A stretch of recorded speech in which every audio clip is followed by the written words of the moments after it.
Oh, thanks, use YMS.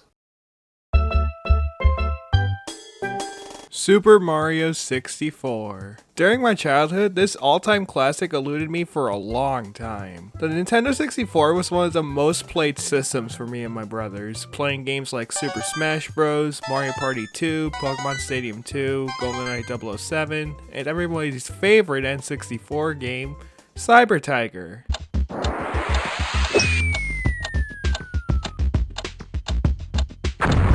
What do you mean nobody remembers that game? Eventually, the former two were phased out of our rotation of games. I don't know why, maybe we were just borrowing these two from our cousin, but I still had fun with my N64, even if it wasn't as fun without Smash and Mario Party. Another game I used to own for the N64 was Diddy Kong Racing. And it was a solid kart racer, better than Mario Kart 64 I'd argue, but it wasn't all that fun for little kid me. I didn't get too far into the adventure mode, and it was a very popular choice for multiplayer with my brothers. It's a good game, it's just that around this time I was drawn to a completely different game. Now I believe Mario 64 is one of the N64 games a friend of ours used to own, but I barely remember those times. I was 2 or 3 at the time, and most of my memories during that period are very fuzzy. About 5 years after that, I rediscovered Mario 64 through YouTube. I just searched up Mario in the YouTube search bar in 2012 and found this Mario 64 task speedrun, and I was very intrigued by it. This was after I got acquainted with the Mario Galaxy games, so knowing about the origins of music tracks I recognized like Throwback Galaxy and Bowser's Road were so cool to me. Yeah, the robot performing this speedrun did impossible tasks, but I didn't care. Mario 64 looks pretty damn cool. Soon after, I went to a used game store which had a lot of N64 games to buy or trade,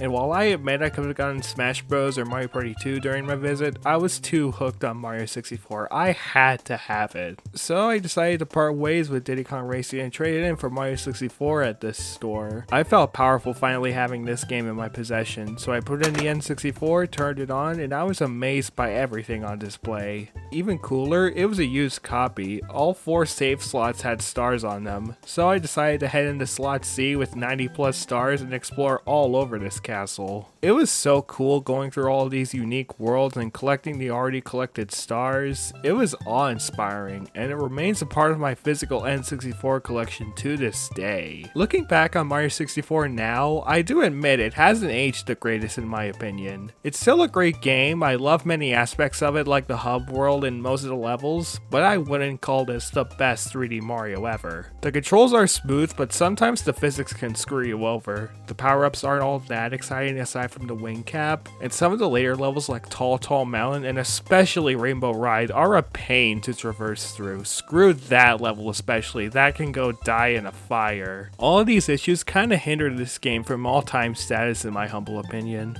But what if they weren't there? What if these issues were fixed? What if the controls and physics were improved tenfold, the power-ups were more exciting and served more of a purpose, and the level selection was overall better? That is where the fans come in. Ever since 2009, Super Mario 64 has had an active modding scene, and it continues to grow year after year. At first, the idea was to just put Mario, with all of his moves from the original game, into a new world with new stars, and the earliest hacks were indicative of that, with some even surpassing the amount of stars the original Mario 64 had. Eventually, hackers were getting more skilled at their job by implementing new gimmicks into this game, like new playable characters, new power-ups, recreating levels from other games, and even new gameplay styles entirely. For many years, it was cool seeing this game being turned into the closest thing to a Mario 64 2 we ever got. It was awesome.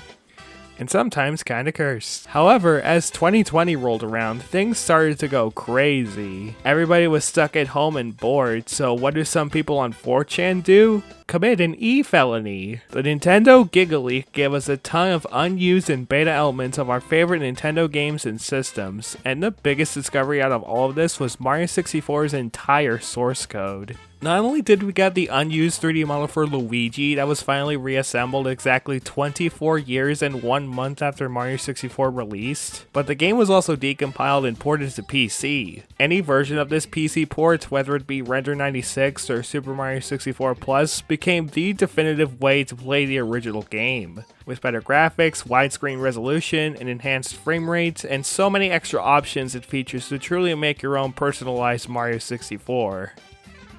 This game also became a creepypasta. All of these people, from ROM hacks and modders to people who port the game to different systems and even modders for other games, single-handedly turned Mario 64 from a custom 3D Mario templates into a full-blown game engine. Today, this game is the Wild West of any modding community. You never know what's going to be playable in Mario 64 next, and you never know what Mario 64 is going to be playable in next. The ROM hacking community is no exception. While there are still regular Mario 64 hacks, a lot of them in the past few years pull off some insane tricks that can only be possible with a decompilation. The best part is that you can easily play them through your browser on romhacking.com through the parallel launcher. Romhacking.com is Mario 64's premier ROM hack database. Almost every single hack ever made for this game is on this website, and more hacks are being made each week, though the quality may vary. As for my experiences, a while ago I made a romhacking.com account, and I gained a bit of an addiction to these hacks. I can't stop playing them. It's so much fun seeing what creative tricks these hackers can pull off next. And today I want to show off a good chunk of what I played during that time. I got 10 hacks to show off today, from the simple to the complex, from the iconic to the obscure, from the frantic to the surprisingly scary. These are my Mario 64 ROM hack recommendations. Hopefully it doesn't take as long as the last time I gushed about a small subsection of the Mario franchise. Shameless plug. One last note before we begin, most of this video, like the script and footage, were done back in 2024. So there are one or two hacks that I played the older version of, and some of my complaints have been fixed, but I'm too lazy to change the script. Just want to point that out because I haven't played the newest version of Mario Builder 64. Anyways, let's go. Let's go! Up first, we're starting off with the first hack that blew everybody away. Super Mario Star Road by Skellex. What I'm playing here is the newer retooled version with some quality of life improvements, so I recommend playing this version if you're looking to give this iconic hack a try. This is a full 130 star adventure with 15 full levels and multiple secret levels to find, and for an early hack, these levels are fun to jump around and collect stars in. It takes some generic Mario levels and gives them unique spins, like a water level with multiple layers and caverns as you swim deeper in the lake, and a forest level with a large tree to climb up and a beehive to walk inside. There are also some really unique ideas for levels here, like musical instruments floating in the sky, a colorful land made out of candy and toys, and a space station with a star road. Finally, the hack lives up to its name. This was the first hack that promises to be a full sequel to Mario 64, and they definitely delivered. Even though there are some parts that are so ridiculous that you gotta use save states at least once if you're using an emulator. Otherwise, you're gonna miss the jump and run all the way back a lot, especially in the final level leading to Bowser. Speaking of which, the bosses are the exact same as Mario 64's, but they did do something different with most of them. The first Bowser level has 6 big piranha plants and pipes to kill, while the second is the big bully. Cool. I love this hack, but there are some things that make this not as cool as some other hacks released afterwards that I'll get to later. At the time, this was revolutionary. A hack that's the size of an entire game was awesome to see, but now there's this tall bar to clear. You have to have at least one unique gimmick to stand out, and it was started by Last Impact, released a few years later. All this hack is a full-size level pack for Mario 64, but they still did their job amazingly. This holds up really well, despite some stuff in the original version not aging the best, but that's what Retooled fixes, so we got a smoother experience now. There's no denying the impact that Star Road left on the Mario 64 community. It beat every shorter hack released before it, and it started a revolution of multiple creators stepping up and making their own long hacks, sometimes making theirs longer than 64 or Star Road. It was only the beginning of what the current community would eventually become, and that's what makes this one of my favorites, on top of being a really solid hack in general. Give this a go if you haven't already, see what you've been missing out on. Let's go! One other thing that made Mario 64 so popular in 2020 were its beta elements. Beta builds of any game are interesting to look through in comparison to the final release, and Mario 64 is no different. Here though, it wasn't just making recreations in the game's engine and analyzing 20-plus-year-old footage next to a 20-plus-year-old game. Mario 64 was straying into creepypasta territory. From the Wario apparition to discovering Luigi in the game and all these different beta ARGs from channels like the Mario 64 Beta Archive, it was the first factor that led to the analog horror craze we're still living in today. One such ROM hack is indicative of this huge trend, worthy enough to create an entire fan wiki. If you've been around the YouTube gaming space, you've probably heard of the PS1 game LSD Dream Emulator. The game is based off the creator's real-life nightmares, and she adapted them into an interactive drug trip that's indicative of the title. What if an array of creators worked together to make what is essentially LSD Dream Emulator, but in Mario 64? Pfft, that sounds dumb. They would never make something like that good. Yeah, this is why I use save states. B3313, also known as Super Mario 64 Internal Plexus, is one of SM64's biggest hacks ever made. It's 4 times the size of Mario 64, and it's way better than any other bare bones beta recreation hack out there, except you, Gamma 64. The main premise of this hack is the castle itself. What you see on the outside is just scratching the surface of what this hack provides, because once you go inside, you're treated to what's essentially an endless maze. You go in one door, it leads you to a completely different section of the castle. One door in the next room leads to another room, and then another, and another, and another, and sometimes you'll actually find one of the game's 400 plus stars. The whole thing feels endless. The levels in here range from beta builds of final levels to alternate takes on final levels to brand new levels entirely that still invoke this feeling of beta. As the hack goes on, you'll find more and more oddities, like the HUD changes pretty often, you'll stumble upon an unfinished level that needs maintenance, enough to have an epilepsy warning sign, and sometimes it strays into .exe territory. You'll see Peach and Toad ghosts around every corner, which implies that they all died at some point, and it's all so freaky.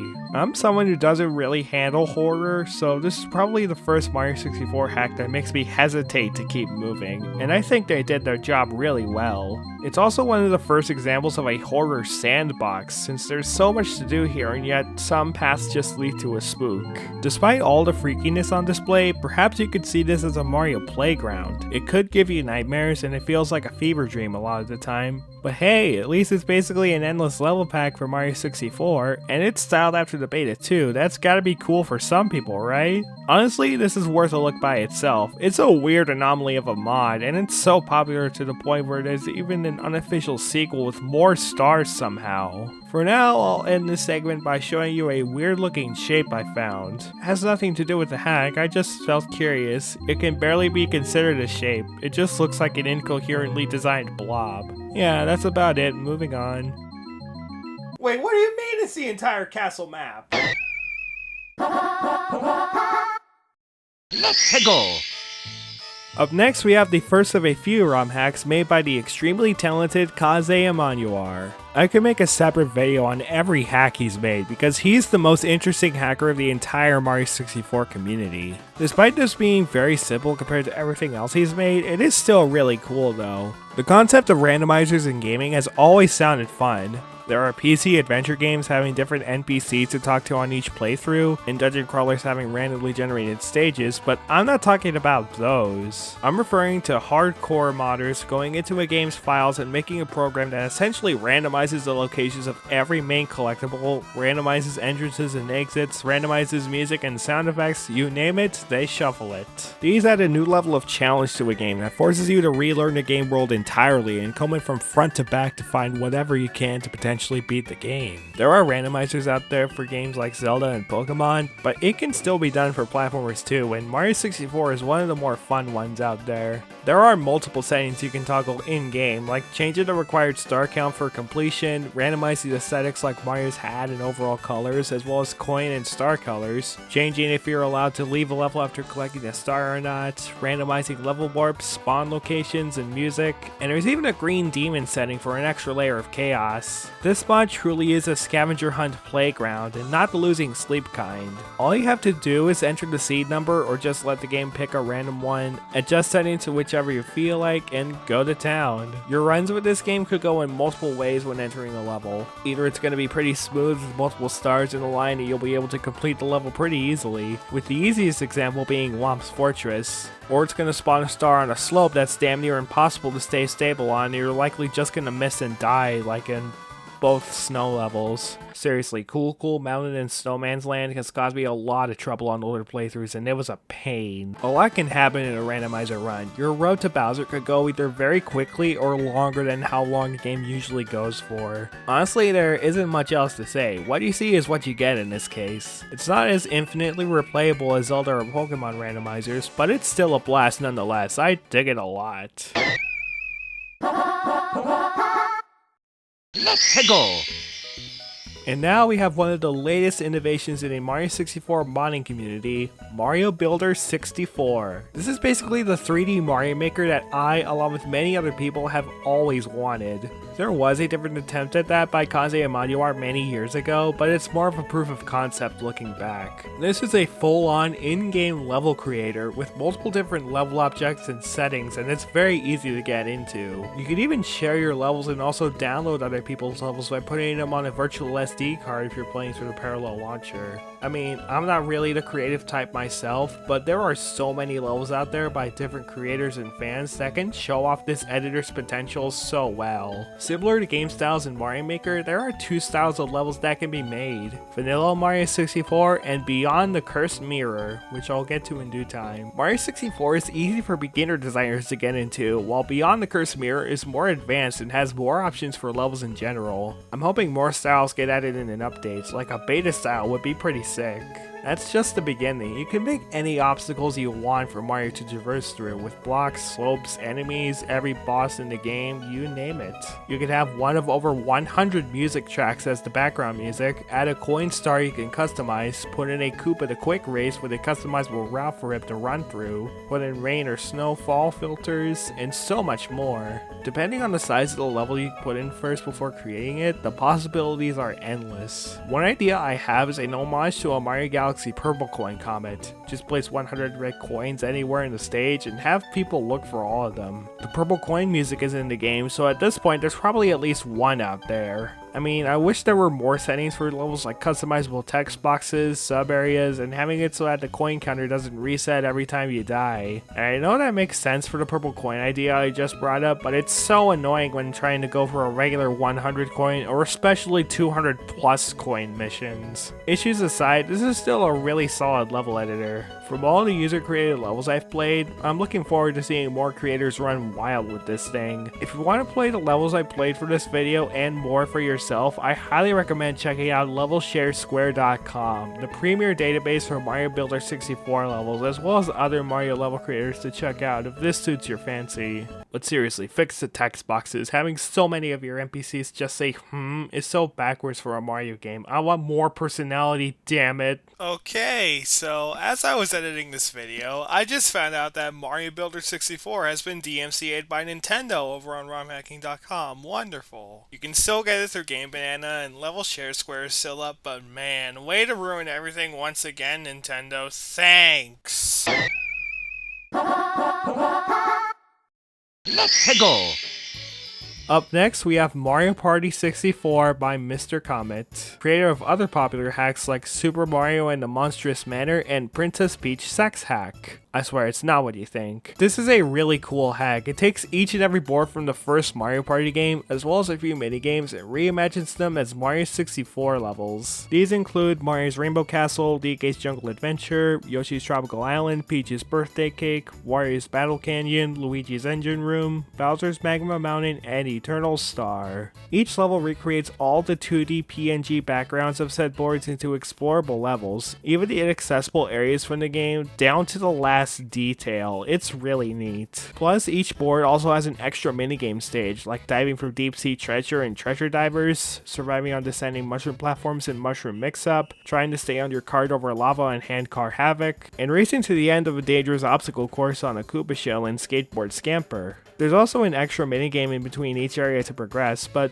why is Teetering Towers the first one? It was so difficult on my first playthrough, fuck that shit. Speaking of which, there are also hub areas housing a few different boards each, which you unlock by grabbing stars. Area 1 is Mushroom Village, Area 2 is Inside the Pipe, and Area 3 is the Rules board. There are even extra mushroom houses in each area, with a bank totaling up the star coins you collected in each level, an options room, and even a shop where you can buy more minigames as well as cap stages. The final level before Bowser is all the way back in the first area, which you can enter through a raft that appears after collecting enough stars. And it takes you to Minigame Island, which again recreates each section down to the last detail, and I just love that. The final boss kinda sucks though. Bowser basically forces you to play different minigames, which makes sense though it's a bit of a lame way to end this game. But oh, it gets worse. When you beat a minigame, you get a chance, just one chance, of spinning Bowser by the tail to throw him into a bomb. If he gets hit, you slowly progress and then you play another minigame, but if you miss, you have to play a minigame again to have another chance, which is really annoying. The worst part is if you lose at any minigame at any point, you go back to the beginning of the boss. One of my biggest video game turnoffs is bosses that take so much effort and still force you to do it all over again no matter how far you get into it. Robo Patrick and Battle for Bikini Bottom still haunts me to this day. In my opinion, the final boss is a bit of a blemish on an overall solid hack. From the wide scale of these board recreations to smaller things like a custom pirate ship level and a fake tree boss in Yoshi's Tropical Island, as well as a motherfucking JoJo reference. This is easily one of Mario 64's top tier hacks. Mr. Comment, I beg you to do the same for Mario Party 2. That game was my childhood, man. I really want this to happen. Please and thank you.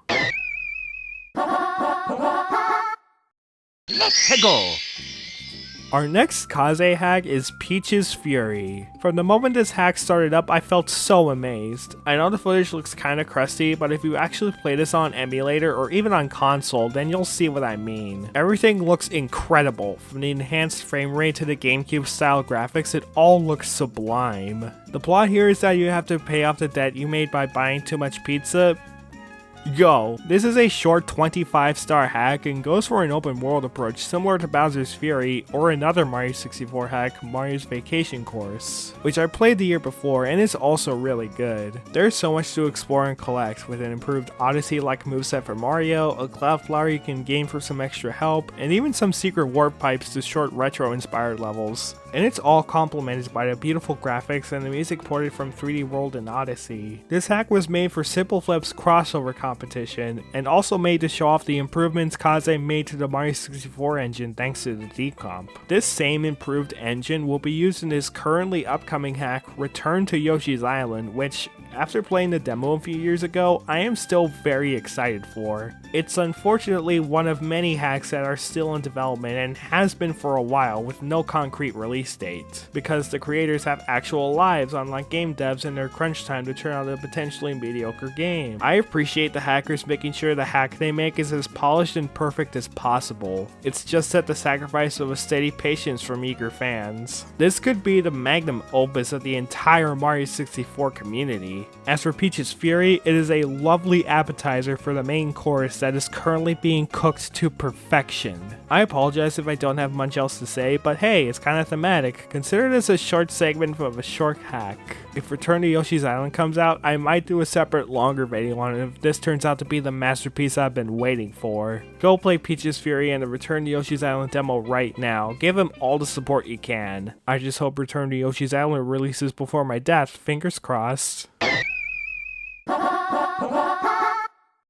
Let's go!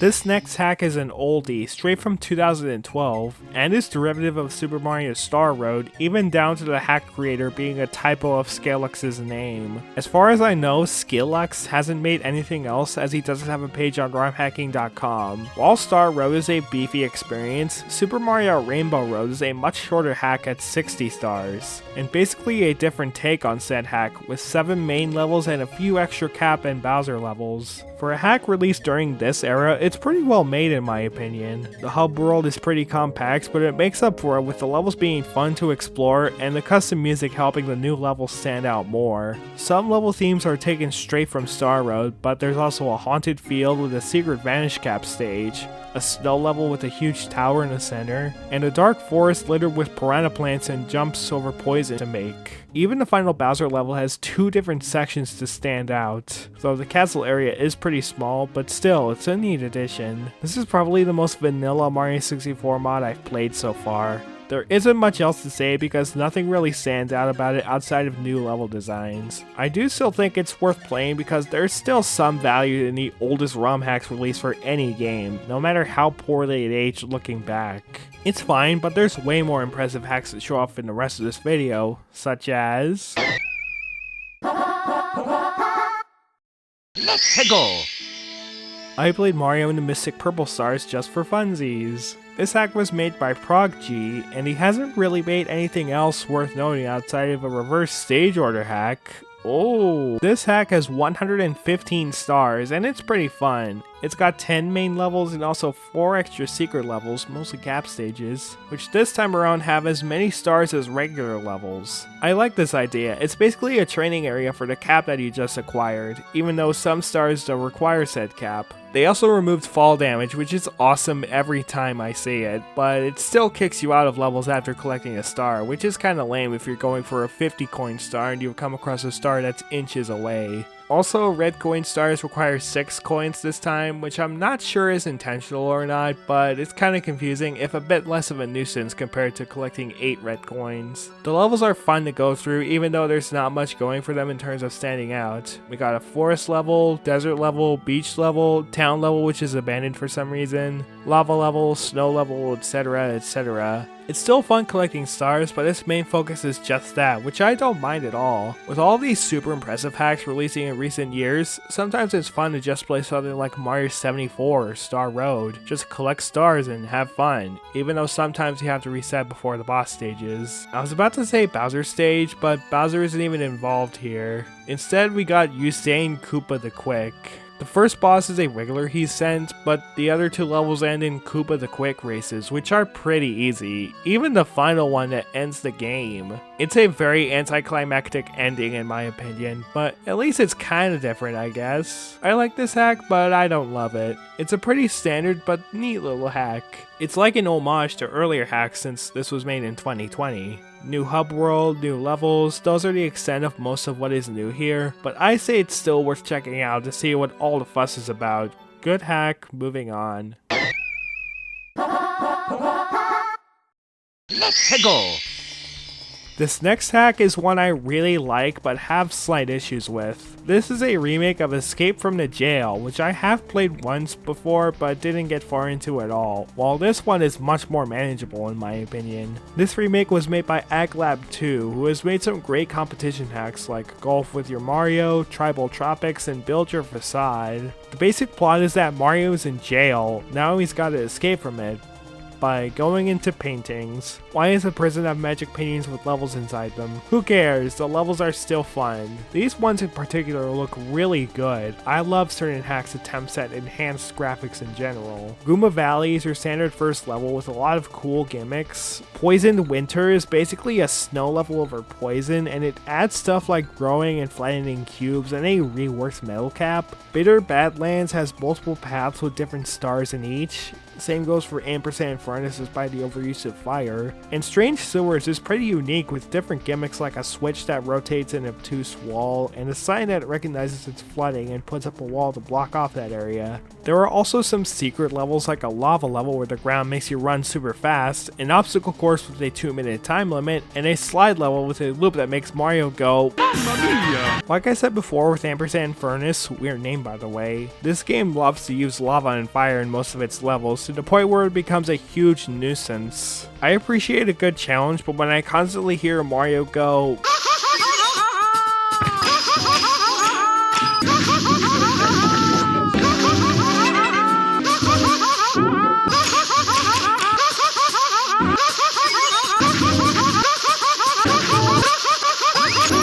yeah, it starts to get on my nerves a little. Lava aside, this is a pretty solid hack. It even ends with the most unique way I've seen a King Bob-omb fight changed. It sure beats having fire spears surround him and have Mario shout this again. This hack serves as a prologue to the Zdar attack series, though I won't be playing it for this video. I already played 10 hacks today, leave me alone.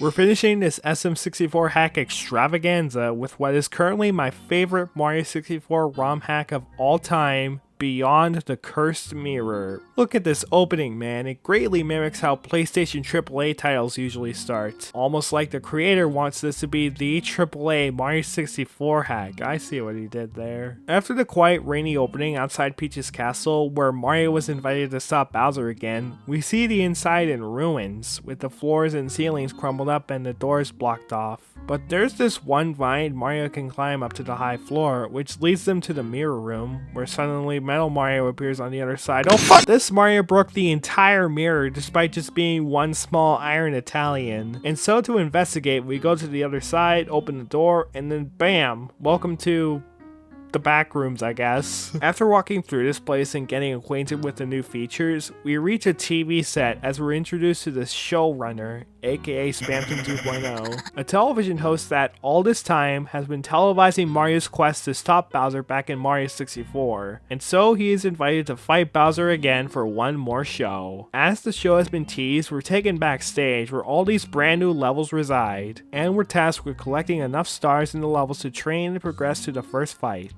But this is only the beginning of this surprisingly twisted take on a Mario plot, just you wait. I could gush about this hack all day, but let's start with the new features first. Also notice that I played a bit of New Game Plus for footage, and that's why Mario looks like Spamton over here at some points. There are 3 new mechanics that intertwine with each other: a health/mana meter, an upgrade system, and badges. Yeah, there are different badges you can equip throughout your adventure, akin to Paper Mario and Mario Wonder, where each badge can change how Mario controls just a bit. You can only use a few at a time, but they can either save you out of a tough jam or make your experience slightly worse if you want an extra challenge. You can have Mario breathe underwater, increase his swimming or running speed, double the length of timed events, add a radar for the current star you're playing, decrease or increase gravity, and most of the rest of these are made possible by the brand new mana meter. You can lessen fall damage or fire damage at the cost of mana, slowly regenerate HP with mana, or slowly regenerate mana with HP,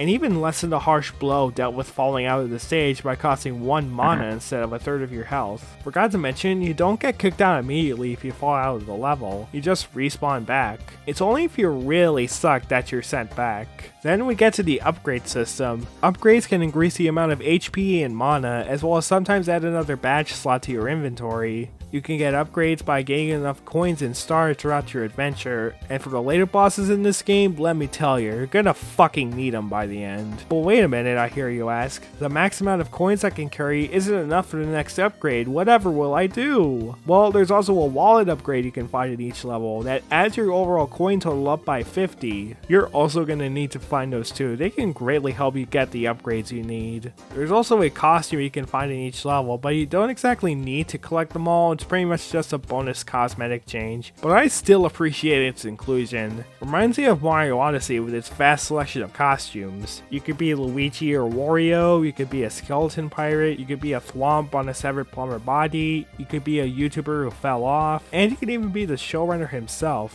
It's an extra detail that I didn't need to put in the game, but I'm glad they added them in anyway. Now, as for the levels themselves, god damn, they're incredible. You probably wouldn't have expected the first level to be a lava level, but they took that risk and rolled with it, because Red Hot Reservoir is a pretty solid opening stage. I mean, the box pushing mission kinda sucks, but aside from that, it's a good first challenge for experienced Mario 64 players. Stage 2, Lonely Floating Farm, is a much more relaxing stage with a large variety of stuff to do. You can go inside a barn and climb on top of it for a star, or if you want, you can grab this music box that can calm this angry pig to sleep. There's a large field with multiple piranha plants to kill, an indoor slide made out of corn, and chickens everywhere shooting eggs at you. I mean, the chickens are annoying to sin and this horse chariot star sucks dick, but this level is still pretty fun. Same goes for Jurassic Savanna, a level with Mario World references galore. There are Rexes that take 2 hits to kill, diagonal pipes, donut blocks that expand to a horizontal or vertical platform, a snake block which does appear in some other levels, and you can even ride Yoshi. That's awesome. A rideable Yoshi hack for Mario games without Yoshi is an instant approval for me. I love it. On top of that, there are 5 dragon coins to collect while riding Yoshi, and collecting them all nabs you a star. Really solid level, I dig it. Then there's this ghost ship level named after that one YouTuber, and it's a concept I'm more than willing to see come to life. The only ghost ships in Mario games I can think of are Mario World, You Eat Soup, and 3D World, so the more haunted ships the better in my opinion. Not only is the concept really neat, but there's also a lower deck where you can find this badge shop and a key. That key leads to the captain's quarters where he tasks you to find his treasure lost at sea. There's transparent wooden planks that are only visible once you're close to them, similar to Galaxy and 3D World. And there are icebergs all around the ship housing the 8 red coins. There's also lightning strikes, and I don't know if you can get hit by them, but the possibility of being unnecessarily killed by lightning when you're in the middle of a mission sounds terrifying to me. Immense Resonance is also really cool just because, well, it's a big house. Nathaniel Benny's dream has finally come true. There's mice you can talk to, furniture you can climb up, and different rooms to explore like a kitchen and a bedroom. There's a mission where you can pick up all the socks. That's just a nice touch. Also, there's a TV with an NES plugged in when Super Mario Bros. On it. That's a cute background Easter. Whoa!